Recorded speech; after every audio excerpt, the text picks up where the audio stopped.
La grâce et la paix nous sont données de la part de Dieu notre Père et de Jésus-Christ notre Seigneur. Frères et sœurs, Dieu vient. Voici le temps de l'attente et de la veille. Voici le chemin vers la lumière. La grâce et l'espérance nous sont offertes en ce lieu et pour la route.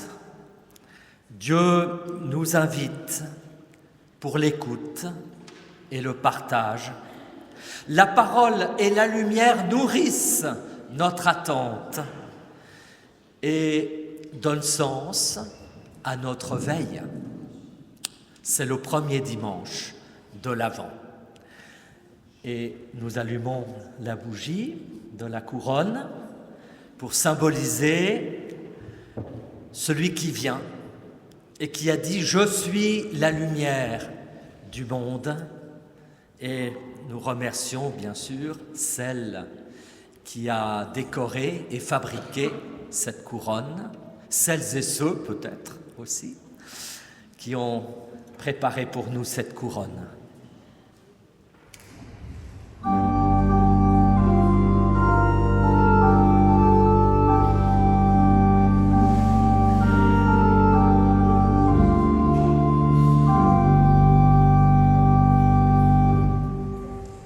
Et nous entonnons un premier cantique, Allumez la lumière du premier de l'Avent.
Nous laissons la place aux enfants pour une scénette sur le thème de l'étoile, ou plutôt des étoiles. Alors écoutez bien, regardez bien, et merci aux enfants de nous introduire au mystère de Noël, au mystère de l'étoile.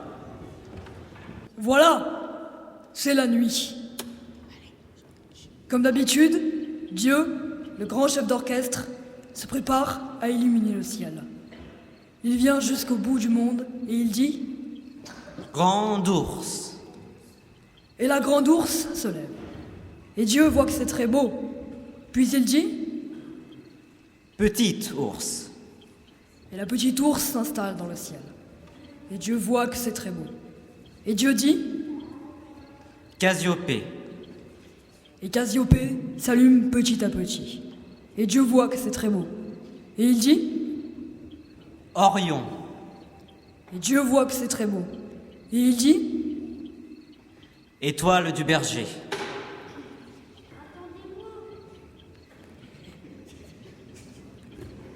Et elle se met vers la grande ours. Mais non, pas par là, tu vois bien que c'est complet. Elle va vers la petite ours. Mais non, pas par là, tu vois bien que tu déranges. Elle va vers Cassiopée. Mais enfin, non, nous, on est les joyaux du ciel. Elle va vers Orion. Tu arrives trop tard, on est déjà tous alignés. Alors, elle se met à marcher dans le ciel, toute seule et n'importe comment. Qu'est-ce que je vais bien pouvoir faire de cette étoile particulière? Elle a beaucoup trop d'énergie. Elle n'en fait qu'à sa tête. Et où est-ce que je peux bien la mettre? Ah! Mais justement, j'ai un projet depuis longtemps. Je veux descendre sur Terre pour parler aux humains leur langage. Je veux m'incarner comme un petit enfant. Ça fait longtemps que j'en parle pour que les hommes comprennent vraiment ce que je veux leur dire, dans leur langage à eux. Mes prophètes en parlent depuis longtemps. Les prophètes en parlent depuis longtemps de cette lumière qui vient dans le monde, et nous voulons la chanter en restant assis. Toi qui es lumière.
Alors, Dieu envoie l'étoile et l'ange Gabriel chez Marie. Élisabeth est enceinte depuis 6 mois. Voici que Dieu envoie l'ange Gabriel dans une ville de Galilée appelée Nazareth. Il l'envoie chez une jeune fille promise en mariage à un homme appelé Joseph. Joseph a pour ancêtre le roi David, et le nom de la jeune fille est Marie. L'ange entre chez elle et lui dit : « Réjouis-toi, le Seigneur t'a montré son amour d'une manière particulière, il est avec toi. » En entendant cela, Marie est très émue. Elle se demande : que veut dire cette façon de saluer ? L'ange lui dit : « N'aie pas peur, Marie. Oui, Dieu t'a montré son amour d'une manière particulière. Tu vas attendre un enfant, tu mettras au monde un fils et tu l'appelleras Jésus. Personne ne sera aussi important que lui. On l'appellera Fils du Très-Haut, le Seigneur Dieu lui donnera le royaume de David, son ancêtre.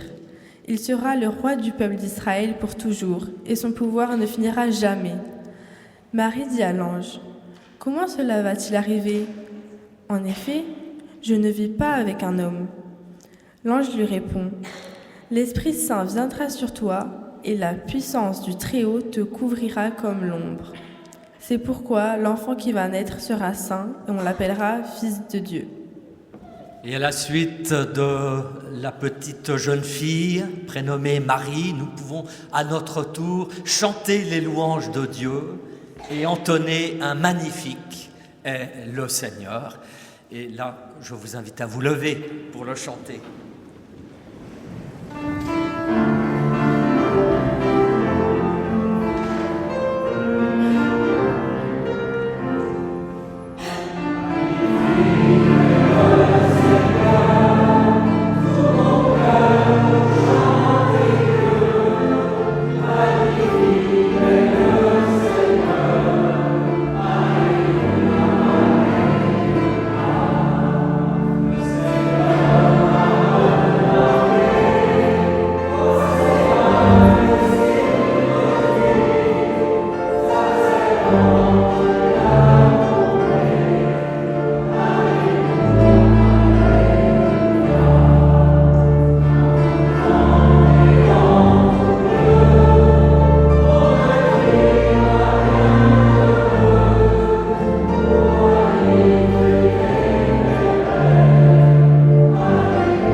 Marie va bientôt donner naissance à son bébé. Elle part avec son mari, Joseph, pour le grand recensement ordonné par César Auguste. Comme elle a de la peine à marcher, elle voyage en âne. Elle arrive à Bethléem, la maison du pain, mais toutes les auberges sont prises d'assaut par tous ceux qui viennent aussi se faire recenser. Alors, l'étoile les guide jusqu'à un gentil aubergiste qui met à disposition son étable, et Marie donne naissance à l'enfant Jésus. Et l'étoile ne peut s'empêcher de verser une larme de bonheur. Puis l'étoile part, vite, vite, annoncer la nouvelle au berger, avec tous les anges du ciel. Vite, vite, partons annoncer la nouvelle au berger avec tous les anges. Alors nous chantons les anges dans nos campagnes et nous nous levons pour entonner ce cantique de Noël.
Berger se met en route à la lumière de l'étoile.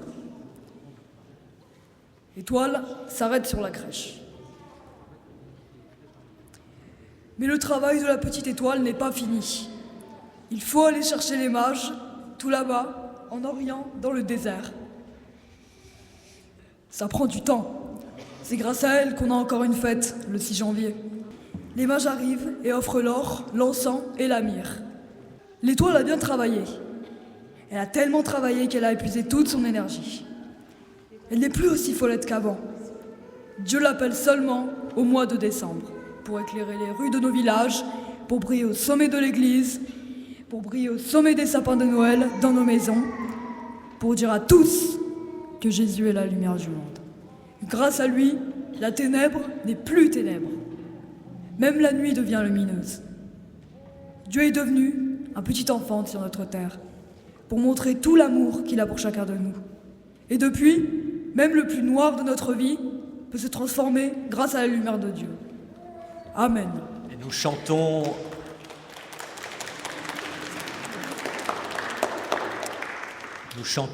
un chant de Thésée, justement. La ténèbre n'est point ténèbre, nous restons assis pour le chanter et restons recueillis pour la suite du culte.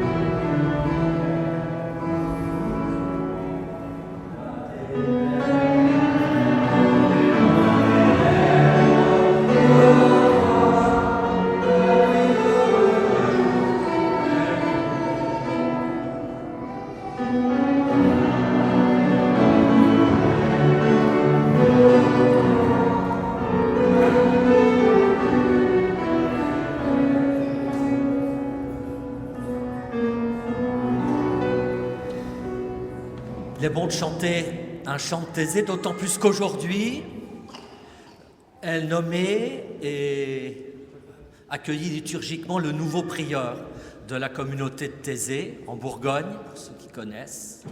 Et c'est un anglican qui prend la tête de cette communauté de Thésée, qui, comme vous le savez, rassemble chaque année des milliers de jeunes sur cette colline de Bourgogne.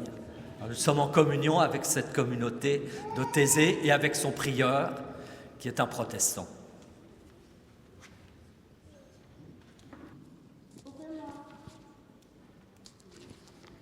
C'est quoi cette voix? Oh non, j'ai pas le temps. J'ai les soldes, moi. J'ai pas le temps. Mais qu'est-ce que c'est? Mais qu'est-ce que c'est? Ah non, j'ai pas le temps, faut que j'aille travailler. Il y a mon patron qui m'attend. Qu'est-ce que c'est? Ah non, j'ai pas le temps, je dois aller au parc. Ah non, j'ai pas le temps, je vais voir ma bille. Qu'est-ce que c'est? Ah non, désolé, j'ai pas le temps, j'ai un match de foot.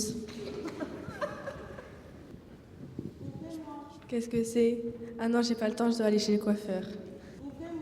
Qu'est-ce que c'est? J'ai pas le temps, je dois répondre au téléphone. Oui, je vais voir. Waouh!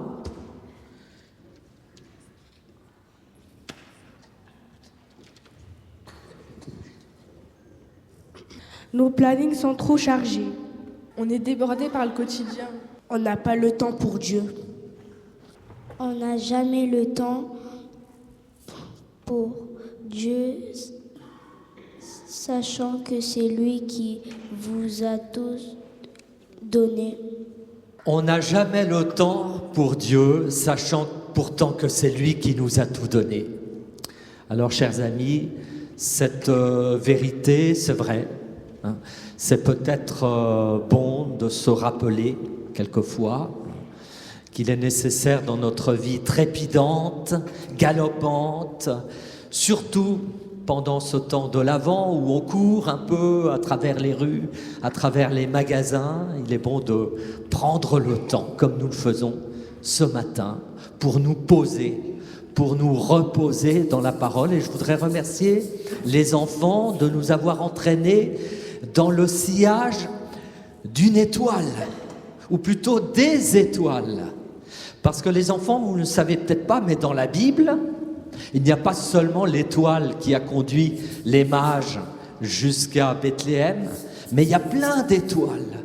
Depuis le commencement jusqu'à la fin de la Bible, on nous parle des étoiles. Parce que la Bible commence déjà par nous raconter que Dieu créa le ciel et la terre. Il fit les deux grands astres. Le grand, c'est quoi le grand? C'est qui? C'est le soleil. Et puis, le petit astre, c'est qui? C'est la lune, bien sûr. Et dans la Genèse, il est dit que Dieu les plaça dans l'étendue céleste. Et il fit aussi les étoiles pour éclairer la terre. Et Dieu vit que cela était bon. 4e jour. Et l'étoile, elle est présente non seulement au début de la Bible, mais elle est aussi présente dans le dernier livre de la Bible, qui est le livre, vous savez comment il s'appelle, le dernier livre de la Bible? C'est dans le Nouveau Testament, d'accord? Et le dernier livre du Nouveau Testament, comment s'appelle-t-il? Apocalypse. L'Apocalypse. J'ai un tout petit peu soufflé, mais c'est bien sûr le livre de l'Apocalypse. Et là, il y a une parole très importante. C'est écrit au chapitre 22, c'est-à-dire à la fin. Moi, Jésus, j'ai envoyé mon ange pour vous attester ces choses dans les églises. Je suis la postérité de David, l'étoile brillante du matin. Alors vous voyez que Dieu aime bien les étoiles et c'est normal parce qu'il y a un des noms de Dieu que vous connaissez peut-être pas mais qui nous parle des étoiles. Alors vous connaissez les noms de Dieu. Dieu, il a plusieurs noms dans la Bible. Est-ce que vous pouvez m'en citer quelques-uns? Non? Jésus-Christ de Nazareth. Jésus, voilà, c'est un des visages de Dieu. C'est même le visage qu'on va fêter à Noël. Emmanuel. Emmanuel aussi, ce qui signifie Dieu avec nous. Et Dieu, il a plein de noms dans la Bible. Le Seigneur, l'Éternel. Et puis il y en a un très très particulier. En hébreu, Yahvé, El Shaddai aussi, tu as raison. Et puis Yahvé. Et Yahvé, alors là c'est très bizarre. Il s'appelle Yahvé Sabaoth. Vous avez déjà entendu ce nom-là? Yahvé Sabaoth. Et en hébreu, vous savez ce que ça veut dire? Non, vous ne pouvez pas le savoir. Ça veut dire Dieu des armées. Attention, attention, ça ne veut pas dire que Dieu, il a des soldats, il a des armées et qu'il fait la guerre. Non, non, pas du tout. Yahvé Sabaoth, en hébreu, ça veut dire Dieu des armées célestes. Des armées célestes. Donc, des étoiles. Des étoiles.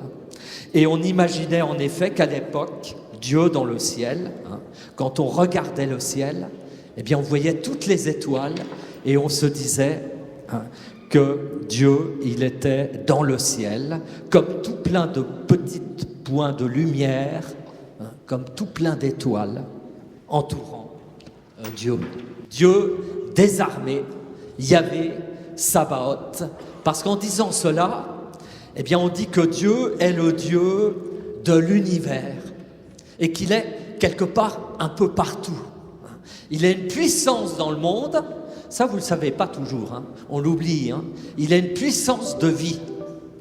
Une puissance de vie, une énergie, un amour, un dynamisme, et il brille comme une infinité d'étoiles brille dans le ciel. Et même dans la plus petite étoile, on pourrait dire que Dieu est là. Mais vous avez compris que la plus petite étoile, c'est pas seulement les étoiles du ciel. C'est nous qui sommes, chacun, une petite étoile, qui brillons plus ou moins sur la terre. Alors nous sommes, j'ai envie de dire, l'armée céleste de Dieu. Et nous sommes ses serviteurs et nous combattons dans ce monde pour le bien, pour la vie, pour l'amour, pour la grâce, pour la joie, pour la paix, hein, pour la fraternité et tant d'autres choses encore. Et puis, dans l'évangile de Matthieu, on l'a vu, les mages, eh bien, ils suivent une étoile qui s'arrête et qui s'arrête pour leur désigner la naissance d'un enfant. Et on sait que Jésus est né et que les mages ont déposé devant lui leur cadeau. Et on peut se dire qu'après, eux n'ont plus besoin d'étoiles, puisqu'ils ont trouvé Jésus. Et ça, c'est très étrange, parce que les mages, c'était des astrologues. En fait, ils adoraient des mauvaises étoiles. Oui, je vais dire, il y a les bonnes étoiles et il y a les mauvaises étoiles. Eux, ils adoraient, j'ai envie de dire, les mauvaises étoiles, parce que l'astrologie, c'est pas toujours quelque chose de bon et de bien. Et eux, quand ils ont découvert Jésus, ils n'ont plus eu besoin de l'astrologie. Ils n'ont plus eu besoin de regarder le ciel pour voir quel est le destin du monde ou quel est le destin des êtres humains.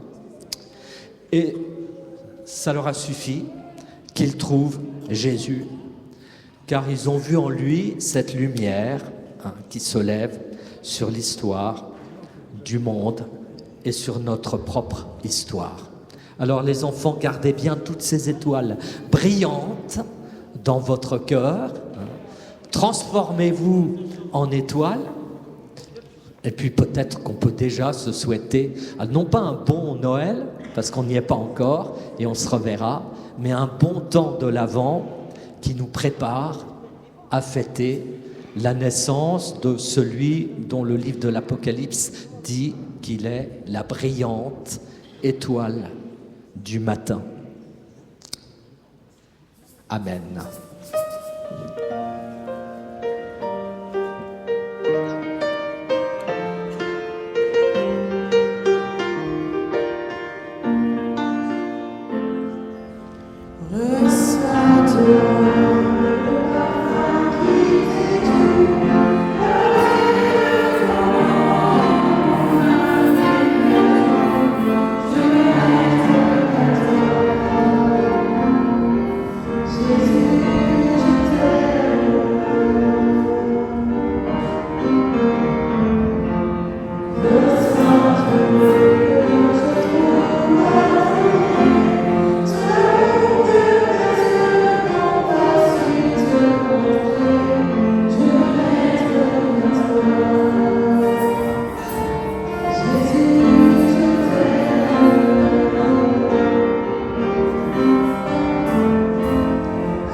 c'était notre petite chorale éphémère qui s'est montée pour ce culte cette semaine, voilà, et qui a répété hier ces 2 chants pour nous. Alors merci à Princesse en particulier nous avoir conduits dans l'adoration avec ce cantique, ces cantiques. Quelques annonces. Tout d'abord, les annonces qui concernent notre paroisse et la suite de notre journée. Vous êtes attendus à la colline 9 rue de la Croix pour un repas, même si vous n'êtes pas inscrits, ce n'est pas un problème. Nous partagerons ce que les uns et les autres auront apporté, avec également la présence de quelques membres de l'Église philippine qui ont accepté notre invitation. Nous sommes heureux qu'ils soient présents avec nous pour cette fête de l'Avent. Vous dire que concernant les réunions, il y aura l'entraide mardi après-midi, il y aura la journée mondiale de prière qui se préparera mercredi à 14h, et puis nous aurons jeudi l'atelier protestant, et Laurie étant encore souffrante, je présiderai ce temps sur la Bible, et ce sera à 18h45, donc jeudi au Temple, jeudi prochain. Et enfin, nous aurons plein de concerts durant ce mois de décembre, à commencer cet après-midi à côté à l'église Notre-Dame du Bon Voyage, avec un concert de Catherine Hiver à l'orgue. Donc n'hésitez pas à vous déplacer cet après-midi à 16h, l'heure d'orgue. Et puis dimanche prochain, il y aura également l'heure d'orgue à Notre-Dame du Bon Voyage, mais ici même, nous aurons le chœur de Tourette pour un concert de Noël.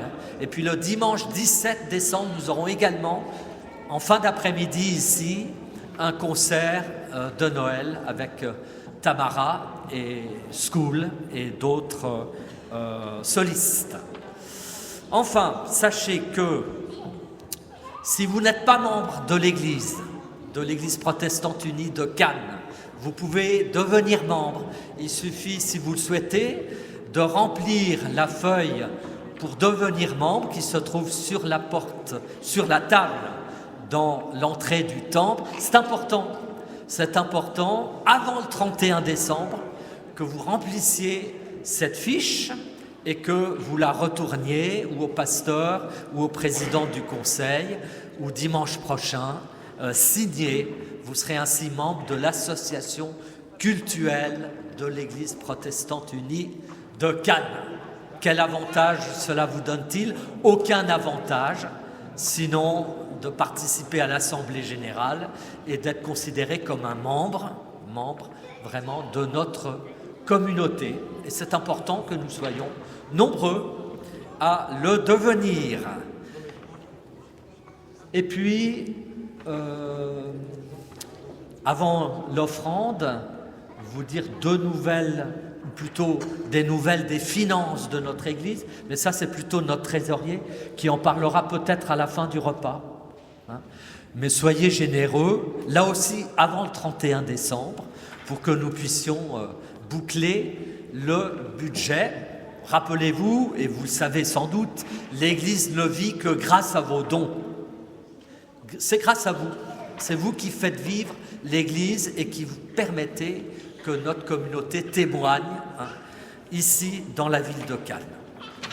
Voilà, enfin, je voudrais que nous pensions à la famille Ortelli, car il y a un an, Hildegarde Ortelli est décédée à l'âge de 97 ans, et je sais que son fils est parmi nous, et nous pensons donc à toute cette famille, voilà, et nous savons que chaque fois que nous perdons un être cher, eh bien, ce sont des temps difficiles que l'Église veut accompagner et qu'elle accompagne comme elle le peut, et elle souhaite là aussi témoigner de l'évangile de la résurrection auprès de ceux qui sont dans la peine, dans le deuil. Alors, notre sympathie est tout entière à l'égard de M. Ortelli. Que le Seigneur vous accompagne. tous et toutes, aujourd'hui et demain. C'est maintenant le moment de l'offrande.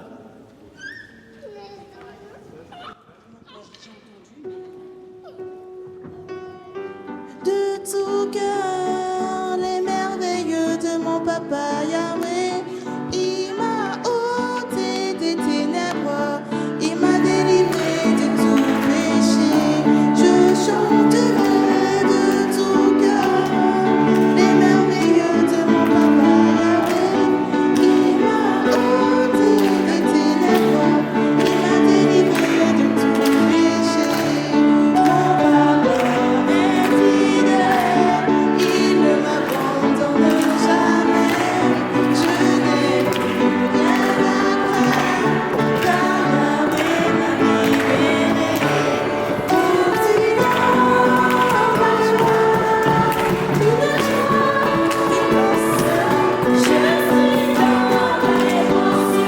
dans l'émotion, car Yahweh m'a libéré. Je suis dans la joie, une joie immense. Je suis dans l'émotion, car Yahweh m'a libéré.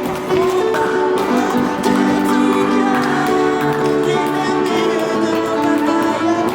Il m'a ôté des ténèbres, il m'a délivré de tout péché. Je chanterai de tout cœur les merveilleux de mon papa Yahweh. Il m'a ôté des ténèbres, il m'a délivré de tout péché. Mon papa est fidèle, il ne m'abandonne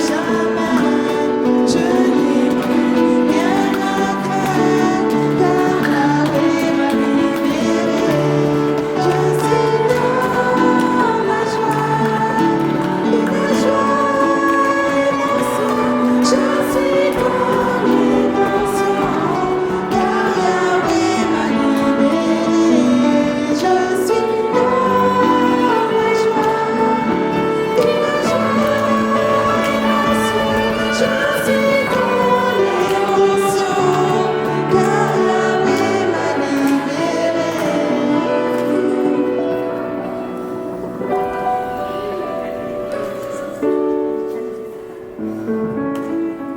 une joie immense. Je suis dans l'émotion, car Yahweh m'a libéré. Prions. Seigneur notre Dieu, nous voulons d'abord te remercier pour ce temps de culte, pour ce temps de louange, pour ce temps de lumière, pour ce temps qui nous fait entrer dans ce temps si particulier de l'Avent qui nous conduit à Noël. Et laisse-nous aborder maintenant ces fêtes sans illusion, mais ouvert, oui, vraiment ouvert à ta promesse, ouvert à ta lumière, ouvert à ta parole.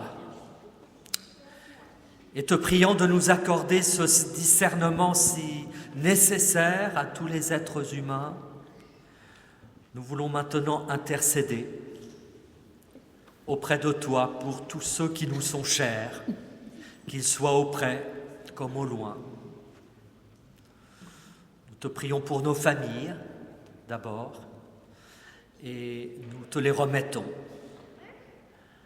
Et en particulier pour ce temps de fête, que dans nos familles règne la joie, la paix, l'harmonie.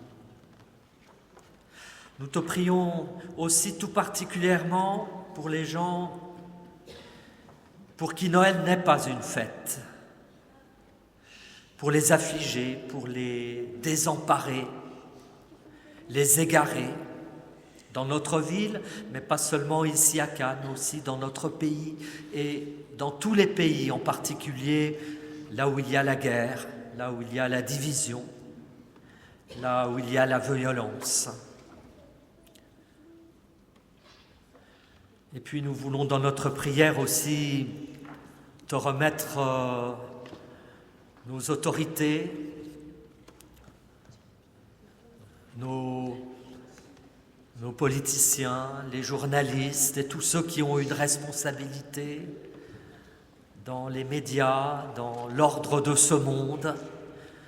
Et nous te prions que, là aussi, la lumière de Noël les accompagne pour témoigner de la paix, et de la paix toujours possible, au-delà du brouhaha et des rumeurs de ce monde. Et enfin, nous te prions pour les églises, toutes les églises, quelle que soit leur dénomination. Et nous te prions pour que ce temps de l'Avent soit pour les églises une occasion de répandre la lumière de l'Évangile de ta libre grâce, et que cette grâce, cet amour, eh bien, qu'il soit annoncé avec toujours plus de clarté et de joie parmi les catholiques, parmi les protestants de toute orientation, parmi les orthodoxes, parmi les églises d'Occident et d'Orient, afin que les chrétiens soient à leur mesure, reflet de ta lumière et celle de la terre, celle dont la terre a tellement besoin. Et maintenant, nous terminons cette prière par le Notre Père, et je vais appeler les enfants à venir autour de moi. Notre Père, qui es aux cieux, que ton nom soit sanctifié, que ton règne vienne, que ta volonté soit faite sur la terre comme au ciel. Donne-nous aujourd'hui notre pain de ce jour. Pardonne-nous nos offenses, comme nous pardonnons aussi à ceux qui nous ont offensés. Et ne nous laisse pas entrer en tentation, mais délivre-nous du mal, car c'est à toi qu'appartiennent le règne, la puissance et la gloire pour les siècles des siècles. Amen.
Chers amis, merci donc aux monitrices d'avoir préparé pour nous ce temps de culte. Merci aux musiciens également.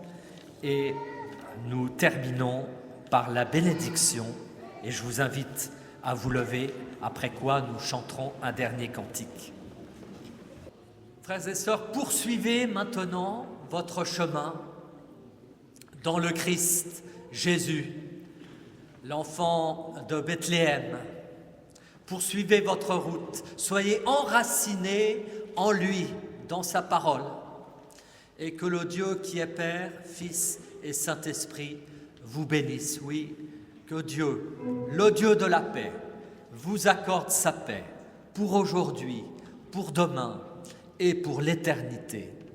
Amen. Et nous chantons au peuple fidèle, Jésus vous appelle.